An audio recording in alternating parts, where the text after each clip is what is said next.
100.000 hombres, 100.000 almas que responden no a un gobierno, sino a un apellido. Mi apellido. Zambada. Esa es la herencia que me dejó mi padre, Ismael Zambada García, el Mayo. No me dejó ranchos, ni cuentas de banco, ni autos de lujo. Bueno, sí me dejó todo eso. Pero son solo adornos.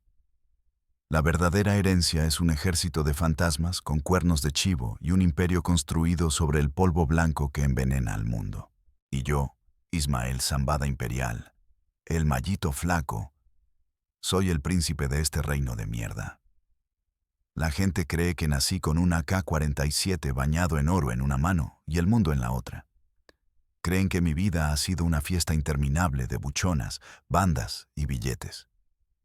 La verdad es que nací en una jaula, la jaula más lujosa del mundo, sí, pero una jaula al fin y al cabo. Desde que tengo memoria, el silencio en mi casa era más ruidoso que cualquier balacera. Era un silencio pesado, denso, cargado de cosas que no se decían. Mi padre no era un padre, era una leyenda que respiraba. Un fantasma que aparecía por las noches en el rancho, olía a monte y a pólvora.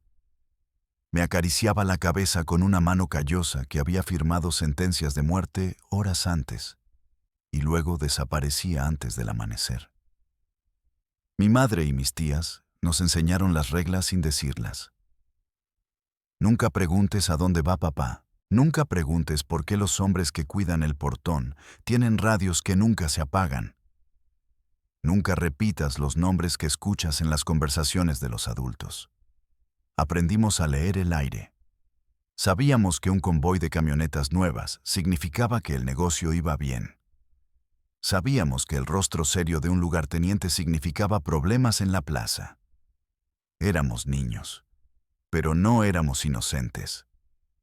La inocencia es un lujo que el apellido Zambada no te permite. Mi infancia fue un espejismo.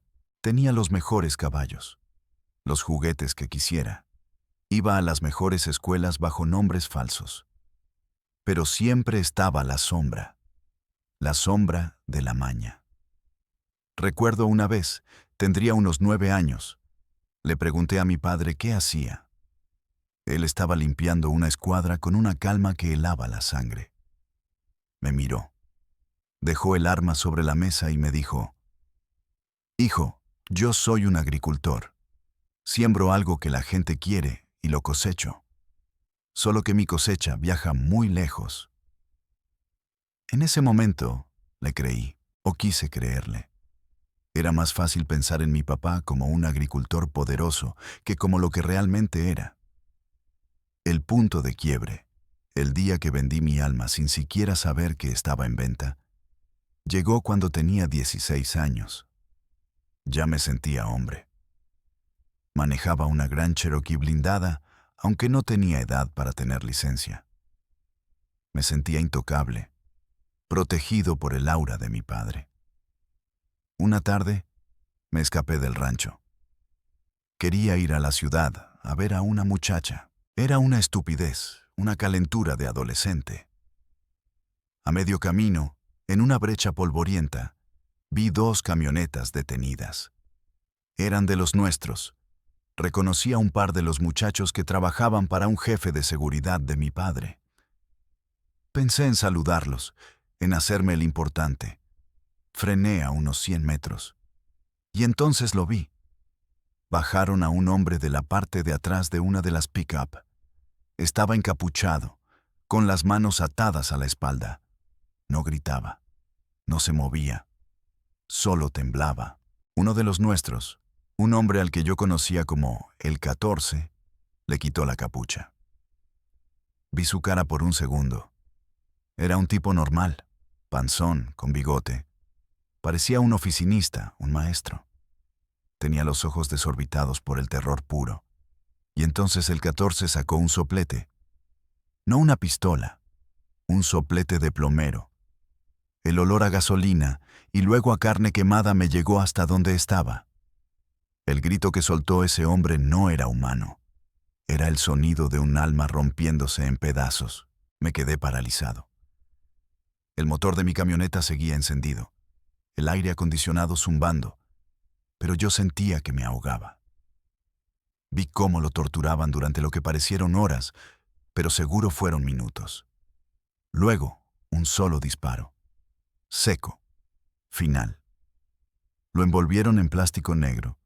Lo encintaron como si fuera un paquete y lo tiraron a la caja de la camioneta como si fuera basura.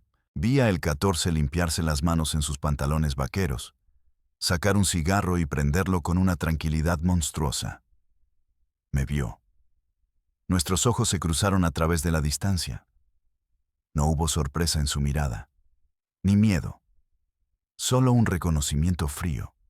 Él sabía quién era yo, y yo, en ese instante, supe quién era él, y supe para quién trabajaba. Arranqué en reversa, patinando sobre la tierra, y manejé de vuelta al rancho con el estómago hecho un nudo y el olor a muerte metido en la nariz. Esa noche, mi padre llegó a cenar. Se sentó a la cabeza de la mesa como siempre. Nos preguntó por nuestro día. Mis hermanas hablaron de la escuela, de sus amigas. Yo no pude decir una palabra. Él lo notó. Después de la cena, me llamó a su despacho. El cuarto olía a cuero viejo y a tabaco. Tenía mapas en las paredes, mapas de Sinaloa, de México, de Estados Unidos. No eran mapas de geografía, eran mapas de su imperio. ¿Qué tienes, mijo?, me preguntó con esa voz tranquila que usaba para cerrar tratos de toneladas o para ordenar un levantón. Yo no aguanté más. Vomité todo. Le dije lo que vi. La brecha, el hombre, el soplete, el 14. Esperaba que se enojara, que me gritara por haber salido sin permiso. O tal vez, en una parte ingenua de mí, esperaba que se horrorizara, que me dijera que fue un error, que esos hombres serían castigados. En lugar de eso, me escuchó en silencio, sin parpadear. Cuando terminé, se quedó callado un largo rato. Luego se levantó, sirvió 2 vasos de un whisky carísimo y me pasó uno. «Tu primer trago de hombre», dijo. Le temblaban las manos cuando lo tomé. Ese hombre, comenzó a decir, tenía 3 hijas y trabajaba para los contras.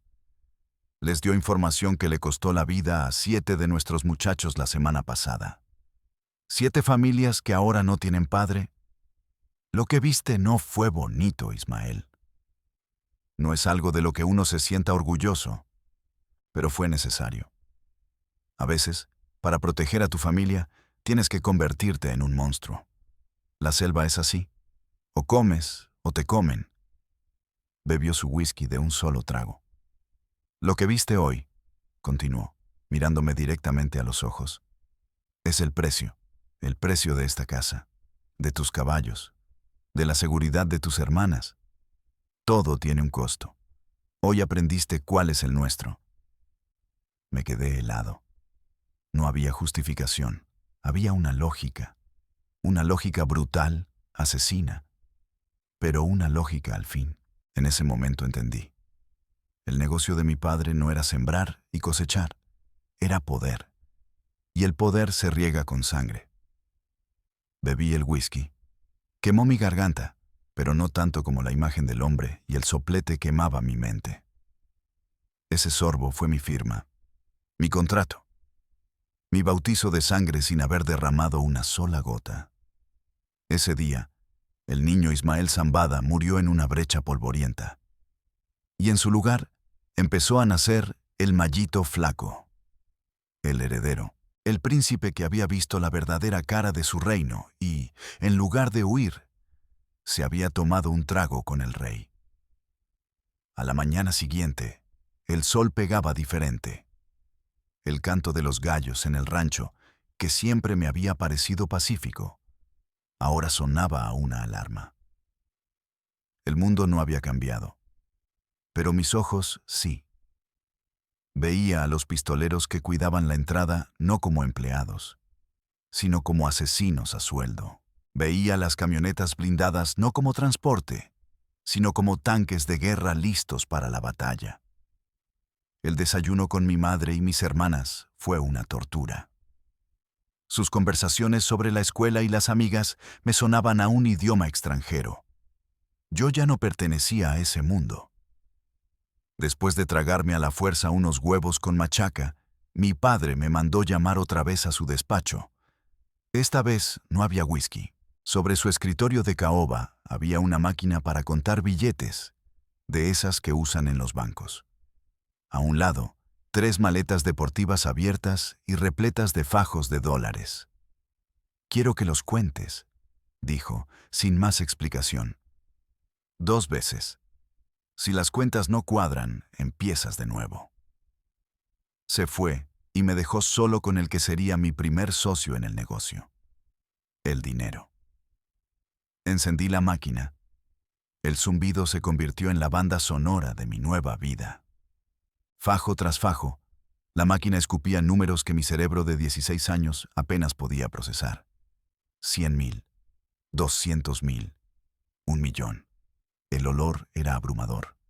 Un olor a papel viejo, a tinta, a sudor de 1000 manos, a avaricia. Al terminar la primera maleta, había casi 2 millones de dólares. Tardé todo el día en contar las 3. Mis manos terminaron negras de la tinta y la suciedad de los billetes. Cuando mi padre volvió por la noche, le di las cifras exactas. Las apuntó en una libreta sin mostrar ninguna emoción. «Bien», fue todo lo que dijo. «Mañana lo vuelves a hacer». Durante 2 meses, ese fue mi trabajo. Llegaban maletas, mochilas, cajas de cartón. Y yo contaba. Me convertí en una máquina humana de calcular. Veía pasar por mis manos el dinero para la nómina de sicarios, para sobornar a un general, para comprar a un político, para pagar un cargamento que cruzaría la frontera. No hacía preguntas. Solo contaba. Era una forma de meterme el negocio en la cabeza a través de los dedos. Una forma de enseñarme la escala del imperio sin mostrarme un solo gramo de cocaína. Entendí que la violencia que había visto era solo el Departamento de Recursos Humanos. La verdadera operación era esta: mover montañas de papel que movían al mundo. El día que mi padre consideró que estaba listo, me asignó un tutor. Era el 14, el mismo hombre del soplete. Cuando me lo dijo, se me revolvió el estómago. Mi padre lo sabía. Era una prueba.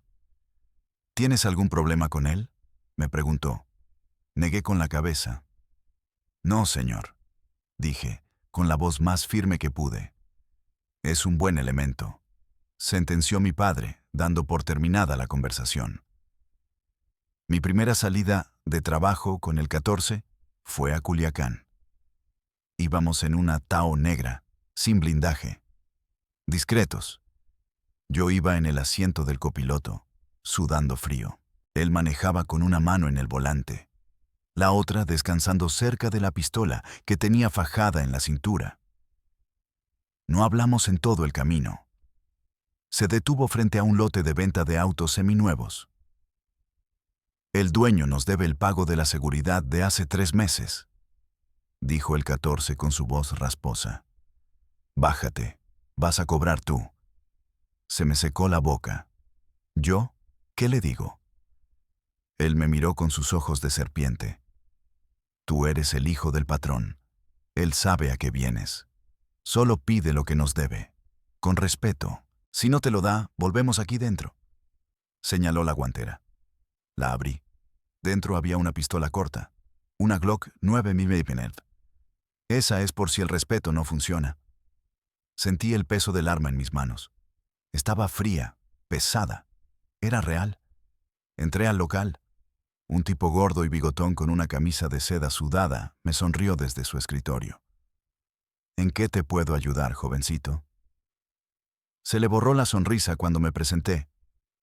«Vengo de parte del señor», dije, tratando de sonar como mi padre. El hombre empezó a temblar. Se excusó. Dijo que las ventas iban mal, que la próxima semana sin falta. El guión que me había enseñado el 14 sin palabras. Le repetí con calma que el señor necesitaba el pago hoy. El tipo se puso pálido. Empezó a suplicar, y entonces cometió un error. Se enojó. Ustedes son unas sanguijuelas, gritó. Creen que pueden exprimirnos a todos. Su mano se movió hacia un cajón de su escritorio. No pensé. Reaccioné. El recuerdo del hombre en la brecha. El sonido del soplete. El miedo puro me hizo sacar la Glock de mi cinturón. Grité, «¡No te muevas!». Pero él no me hizo caso. Sacó del cajón un viejo revólver. Todo pasó en cámara lenta. El sonido del disparo en la oficina cerrada fue ensordecedor. Vi un pequeño agujero aparecer en su camisa de seda, justo en el pecho. Una mancha roja empezó a crecer a su alrededor. Sus ojos se abrieron con sorpresa, no con dolor. Se me quedó viendo, como si me preguntara por qué lo había hecho. Luego se desplomó sobre su escritorio, tirando papeles y un portarretrato con la foto de su familia. Me quedé parado, con la pistola humeante en la mano, el corazón a punto de salírseme del pecho. El 14 entró caminando, sin prisa. Miró al muerto. Luego me miró a mí. ¿Te dio el dinero?, preguntó. Yo solo podía negar con la cabeza, todavía en shock. Él suspiró. Caminó detrás del escritorio. Abrió una caja fuerte que estaba en el piso y sacó varios fajos de billetes y unas bolsas con joyas. Lo metió todo en un maletín. El primero nunca se olvida, dijo, poniéndome una mano en el hombro. Su tacto me dio un escalofrío. Lo hiciste bien. Defendiste el negocio. Vámonos. Salimos de ahí y nadie nos detuvo. En el camino de regreso, el silencio era aún más pesado. Yo había matado a un hombre. Le había quitado la vida a un esposo, a un padre, por dinero, por un apellido. El 14 prendió la radio. Sonaba un corrido. Hablaba de un valiente que defendía su plaza a balazos. Me dieron ganas de vomitar. Esa noche no dormí. Cada vez que cerraba los ojos, veía la cara de sorpresa del vendedor de autos. Pero a la semana siguiente recibí mi primer pago. $50,000. En efectivo. El 14 me los entregó. Tu comisión, dijo. El patrón está orgulloso. Tomé el dinero. Se sentía pesado, sucio, pero también se sentía como poder. Con ese dinero me compré mi primer Rolex de oro. Una semana después, una camioneta del año. Empecé a ir a los mejores antros de Culiacán, siempre rodeado de mi propia escolta. Las mujeres más guapas, las que nunca me hubieran volteado a ver, de repente querían estar conmigo. El dinero y el apellido eran un imán. Empecé a organizar fiestas en los ranchos que duraban 3 días. Contrataba a los Tucanes de Tijuana, a Enigma Norteño. El alcohol corría como río, y la cocaína se servía en charolas de plata. La adrenalina de los operativos, de sentirme por encima de la ley, se volvió una droga. El recuerdo del vendedor de autos se fue haciendo más pequeño, más borroso, ahogado en whisky Buchanan's 18 y música de banda a todo volumen. Me estaba convirtiendo en el cliché. El narco junior, el príncipe del cártel. Y por un tiempo, tengo que admitirlo, me encantó. Me sentía invencible. Era el Mayito Flaco, hijo del Mayo Zambada. Y este puto mundo era mío. Había probado la sangre y me había gustado el sabor del poder que venía con ella. El lujo es la vaselina que usan para que te entre el horror sin que te desgarre el alma al principio. Te acostumbras. Te acostumbras a despertar con el ruido de un helicóptero del gobierno aterrizando a 200 metros solo para traerle el periódico fresco a mi padre.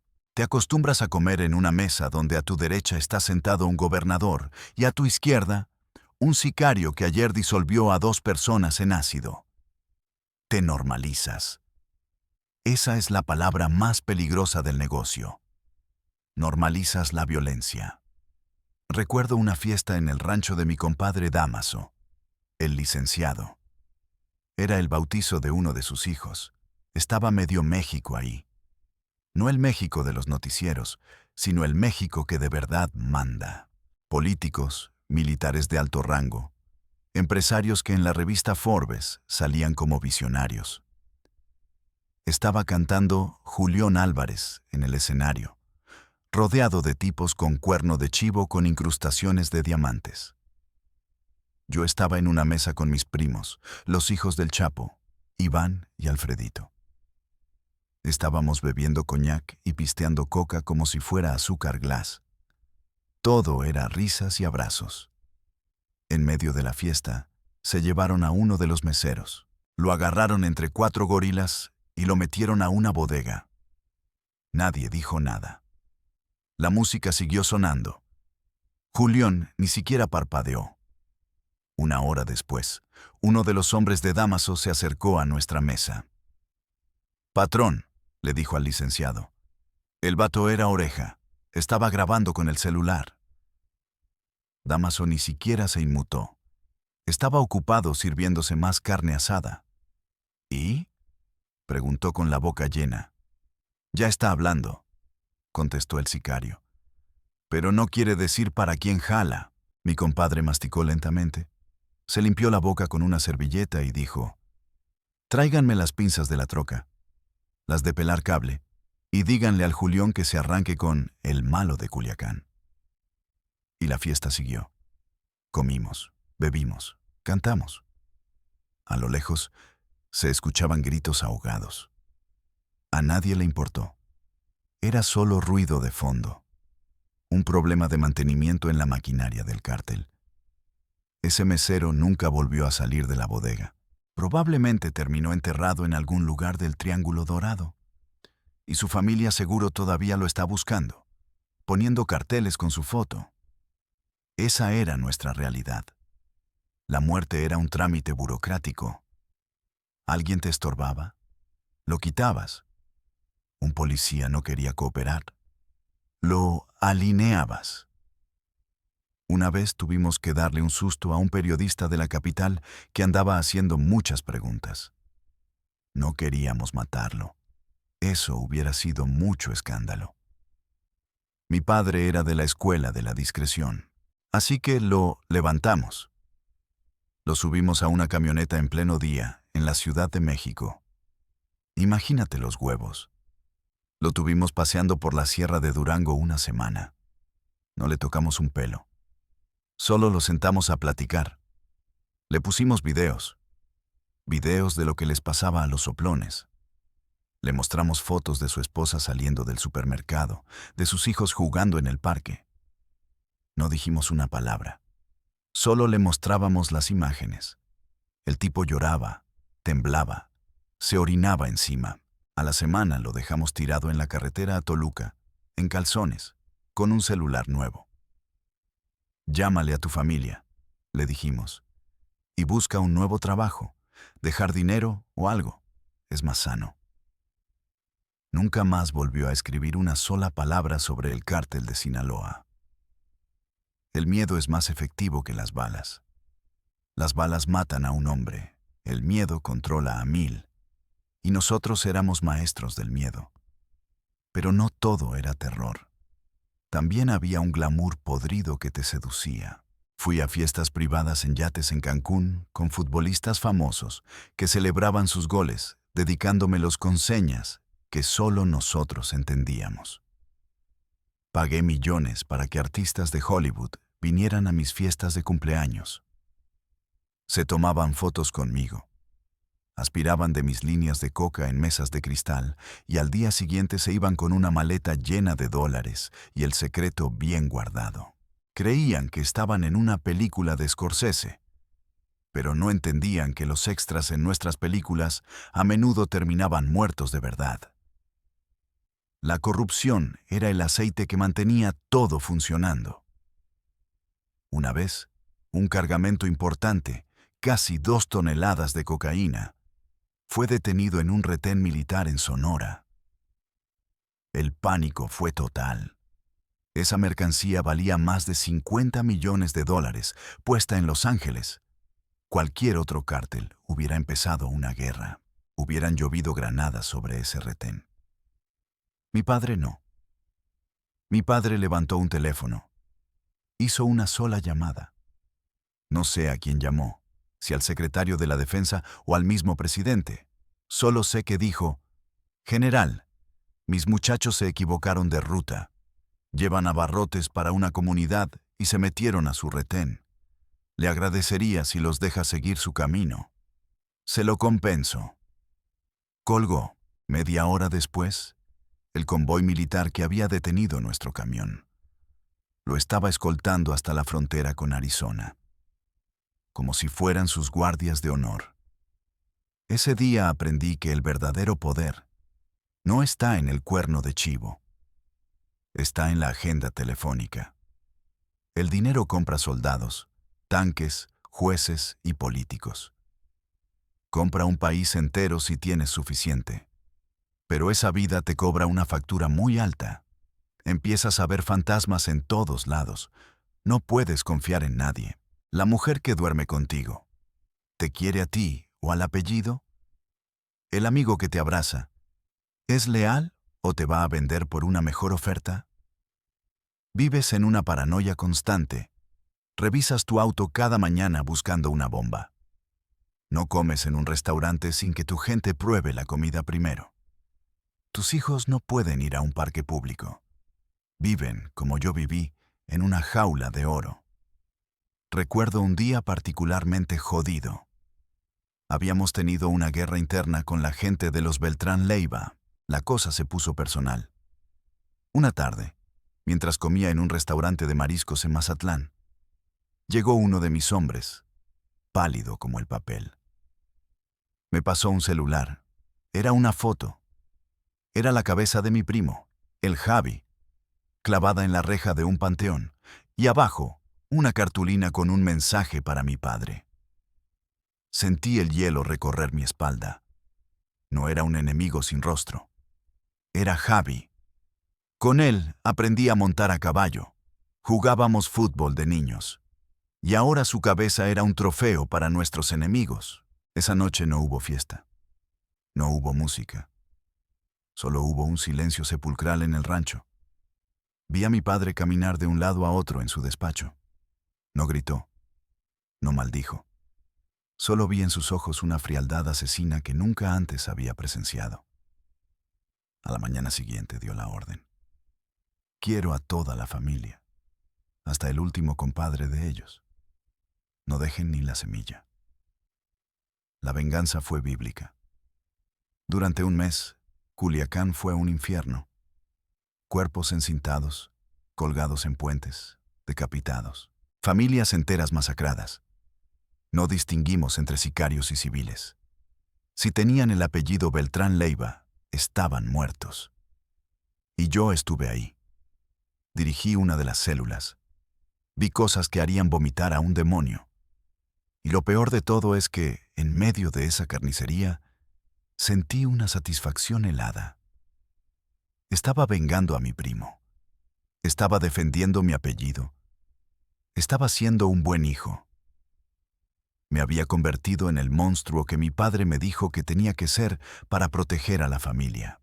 Pero me di cuenta de que, en el proceso, había destruido la mía. Ya no podía mirar a mis hermanas a los ojos. Me había convertido en la cosa que ellas temían. El monstruo del que mi madre nos protegía.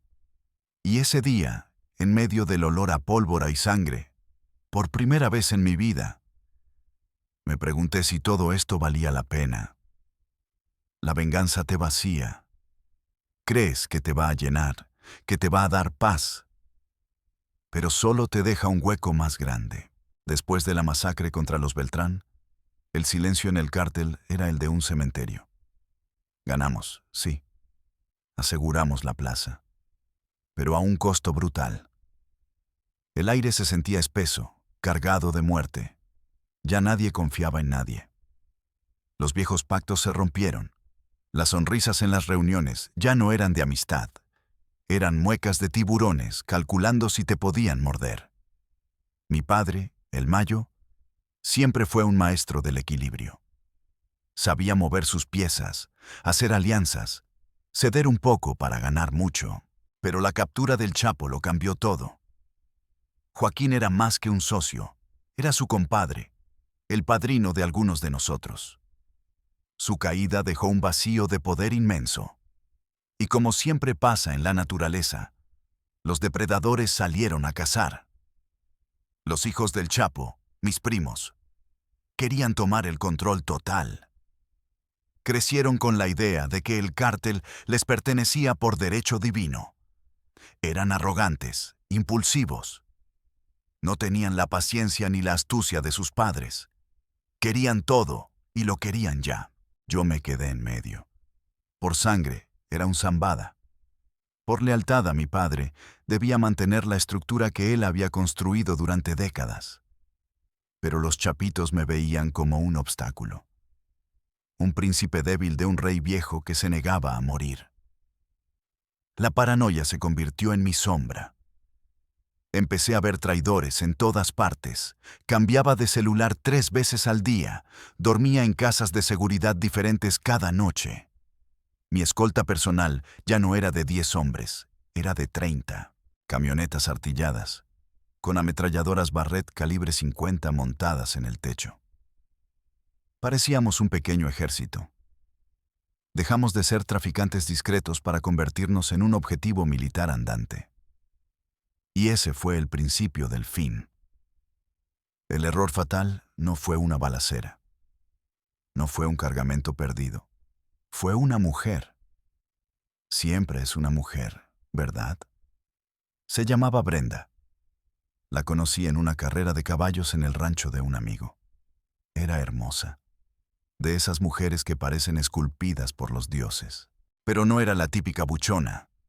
Era inteligente, estudiada, hablaba de libros y de arte. Por primera vez en años, sentí que podía hablar con alguien de algo que no fuera plomo, kilos o plazas. Me enamoré como un idiota, como un adolescente. Rompí todas las reglas de seguridad por ella. Le compré un departamento de lujo en la ciudad. La veía a escondidas, sin mi escolta principal, solo con 2 o 3 hombres de confianza. Creía que era mi escape, mi pedazo de vida normal. Pero en este negocio no hay nada normal. Un día, uno de los hombres más leales a mi padre, un sicario de la vieja guardia conocido como el Fantasma, pidió verme en privado. Era un hombre de pocas palabras, que había salvado el pellejo de mi padre una docena de veces. Me citó en una brecha en la sierra, un lugar seguro. Mayito, me dijo con su voz grave. Con todo respeto, señor. Esa mujer es veneno. Me contó que la había investigado por su cuenta. Brenda era sobrina de un viejo enemigo de mi padre. Un narco de la vieja escuela al que el Mayo había mandado a la tumba 20 años atrás. La familia de ella había jurado venganza. Estaban usando a Brenda como carnada.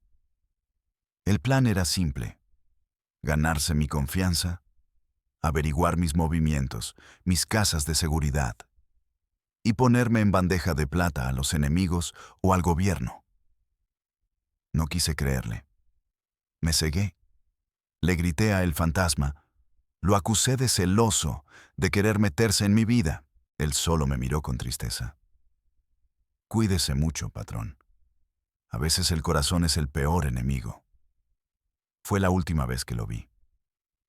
Una semana después, encontraron su camioneta calcinada en un barranco. Dentro, su cuerpo irreconocible. Lo habían torturado salvajemente antes de matarlo. Los chapitos mandaron decir que habían sido los federales. Pero yo sabía la verdad.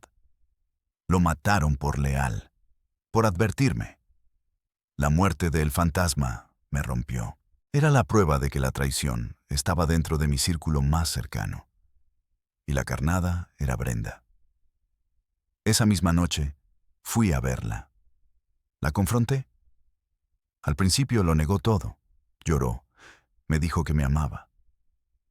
Pero cuando le puse en la cara las fotos que el Fantasma me había dado, fotos de ella reuniéndose con sus primos, se derrumbó. Confesó. Me dijo que la habían amenazado, que la obligaron a hacerlo. No sé si era verdad. Ya no importaba. Mientras hablaba, yo solo podía ver la cara del fantasma, carbonizada. El hombre que murió por mí. Algo dentro de mí se quebró. Todo el poder, todo el dinero, toda la violencia. No habían servido para proteger a uno de los pocos hombres buenos que quedaban a mi alrededor. La saqué del departamento. La subí a mi camioneta y conduje sin rumbo por la autopista a Mazatlán. Ella lloraba y suplicaba. Me pedía perdón. Yo iba en silencio, con el alma muerta. ¿Qué hacía? Si la dejaba ir, firmaba mi propia sentencia de muerte. Si la mataba, me convertía en el monstruo definitivo, el que asesina a la mujer que ama. En ese momento entendí la verdadera naturaleza de la jaula. No eran los muros del rancho ni los guardias armados. La jaula era la lógica del cártel, una lógica que solo te da dos opciones, y ambas te llevan al infierno. Me detuve en un mirador sobre el mar. El sol se estaba poniendo. Le dije que se bajara. Saqué mi pistola, la misma Glock con la que había matado a aquel vendedor de autos tantos años atrás. Le apunté a la cabeza. Ella cerró los ojos, esperando el disparo. Y yo no pude. Vi su rostro, y no vi a una traidora. Vi a una víctima más de este puto negocio. Como el mesero de la fiesta, como el periodista, como el fantasma, como yo mismo. Bajé el arma. Desaparece, le dije. Vete de aquí. Vete del país. Si te vuelvo a ver, o si alguien de mi gente te vuelve a ver, estás muerta. Se fue corriendo, tropezando, y se perdió en la oscuridad. Me quedé ahí, solo, viendo cómo el mar se tragaba el sol. Por primera vez, no sentía poder. No sentía adrenalina. Solo sentía un vacío inmenso. Había perdonado la vida de la mujer que me traicionó. Y al hacerlo, había violado la ley número 1 del narco. La traición se paga con sangre. Sabía que los chapitos, y quizás hasta mi propio padre, verían esto como una debilidad imperdonable. Esa noche, el sueño se convirtió oficialmente en pesadilla. El mallito flaco, el príncipe heredero, el hombre que controlaba un ejército, estaba completamente solo y sentenciado a muerte por su propia gente. La noticia de mi debilidad corrió como pólvora. En el mundo del narco, la piedad es un suicidio. Dejé de recibir llamadas. Mis órdenes se cumplían con lentitud o simplemente se ignoraban. Mis amigos ya no me invitaban a sus fiestas. Me convertí en un apestado, un rey leproso en su propio reino. Sabía que los chapitos estaban poniendo precio a mi cabeza. Lo irónico es que mi mayor amenaza no era el gobierno, eran mis propios primos, la gente con la que crecí. Mi padre no dijo nada. Su silencio fue la peor condena. Significaba que me había dejado a mi suerte, que la lógica del negocio estaba por encima de la sangre. O quizás, en su retorcida manera de ver el mundo, esta era mi última prueba. Sobrevive a esto, y te habrás ganado el trono. Pero yo ya no quería el trono. Estaba harto. Harto del olor a sangre, harto de la paranoia, harto de mirar sobre mi hombro cada segundo del día. La jaula de oro se había vuelto una cámara de tortura. Pasé 6 meses huyendo como una rata. No en la sierra, como mi padre, que era un fantasma en su propio territorio. Yo me escondí a plena vista, en fraccionamientos de lujo en Guadalajara, en condominios en la Riviera Maya, usando nombres falsos y pagando todo en efectivo. Me corté el pelo, me dejé la barba, adelgacé. Intenté ser nadie. Pero el apellido Zambada es una marca de nacimiento, un tatuaje en el alma que no puedes borrar.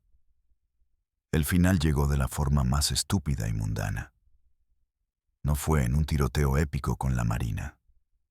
No fue en una emboscada de mis enemigos. Fue en un restaurante de sushi en Culiacán. Había vuelto. El exilio autoimpuesto me estaba volviendo loco. Necesitaba sentir el calor de mi tierra, aunque me quemara. Fui a comer con uno de los pocos hombres que me quedaban, un escolta de mi infancia. Fue un impulso estúpido, un acto de arrogancia. Creí que por una hora podría ser el viejo Mallito Flaco. Estábamos comiendo un rollo de aguacate cuando vi entrar a un grupo de jóvenes. No eran sicarios, eran juniors, de esos que presumen en Instagram las camionetas que sus papás les compran. Uno de ellos me reconoció. Vi el destello en sus ojos, la mezcla de miedo y emoción. Sacó su celular, no para llamar a un sicario, para tomar una foto, una estúpida selfie con mi cara de fondo. Quería la fama, los likes. Miren, estoy comiendo junto al Mallito Flaco. Esa foto, subida a redes sociales, fue mi sentencia. En menos de 15 minutos, el restaurante estaba rodeado. No por los chapitos, por la Marina. Alguien en el gobierno, alguien que monitorea las redes, vio la oportunidad. Escuché los helicópteros primero, luego los gritos. Las puertas se abrieron de golpe y entraron hombres vestidos de negro, con cascos y rifles de asalto, gritando ¡al suelo! Mi escolta intentó sacar su arma. No alcanzó. Le metieron 5 balazos en el pecho antes de que pudiera apuntar. Murió ahí mismo, ahogándose en su propia sangre sobre un plato de sashimi. A mí no me dispararon. Yo era el trofeo. Me tiraron al suelo. Me pusieron una bota en el cuello y me esposaron con una brutalidad que me rompió la muñeca. Mientras me sacaban, vi la cara del chico que tomó la foto. Estaba escondido debajo de una mesa, pálido, aterrorizado. Había cambiado mi vida por un post viral. Así caí. No por una bala, sino por un like. Ahora estoy aquí. No sé dónde es aquí. Un cuarto de concreto sin ventanas, probablemente en una base militar. Llevo meses. Me interrogan todos los días. A veces son amables. Me ofrecen cigarros y café. Otras veces no duermo durante días, con una luz blanca quemándome los ojos y música a todo volumen. Quieren nombres, rutas, cuentas bancarias. Quieren que les entregue a mi padre. Creen que me quebrarán. Lo que no entienden es que yo ya estaba quebrado desde mucho antes. No hablo por lealtad. El código de silencio del narco es una mentira. Hablo todos los días, pero solo en mi cabeza. Les cuento todo esto. Les confieso mis pecados no a ellos, sino al fantasma de mi propia conciencia. Les cuento del vendedor de autos, del mesero torturado, de El Fantasma, de Brenda. Les cuento de un niño que creció en un paraíso envenenado y se convirtió en príncipe de un infierno. ¿Heredé el imperio de mi padre?